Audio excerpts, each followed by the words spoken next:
So, guys, I am at church by myself. I'm going now by myself. My boys all go, either with someone else or with each other or whatever. So, this is a church that has no parking. Like, I mean, they've got parking, but it's like filled all the time because it's such a big, big church. So,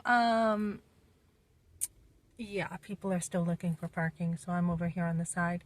So, when you go to church, like it's easy to get in a rut, right? It's easy to be like, okay, so I was just at a church for a while here, and they don't think it's really their Christian duty to help other people. They with finances, and I'm like, oh my goodness. So I came over here, and this church is, I've just been slowly checking it out, and I jumped into their Bible study, and we had a great discussion last week. They just wanted to bless me and help me out with some money. And, I'm working and on top of door dashing now. I was working last night. Everyone's like, great job. Oh my goodness, you're such a good worker. And I am. I am a good worker. So, but it's easy to get in a rut, right? Like when you go from one church to another, you're like, okay, I was just kind of hurt from this church. They just don't seem to care. Um, so when you are starting to go to another church, you want to take it slow, which I have been doing for the last few weeks. But I've also been doing a lot online because I've been like, I'm taking this really slow. But the thing is, when you are online, you're not going to be having the same thing.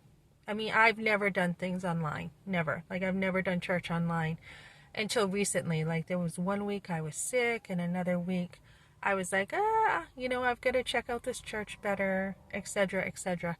So, you don't want to be in that habit. And I heard a sermon online that I listened to before I came here today, and it was encouraging, and it talked about how important it is to go to church, not for an individualistic reason, like, and I can do that. I can be like, well, this church has got this or this church has got that, and trying to make a decision.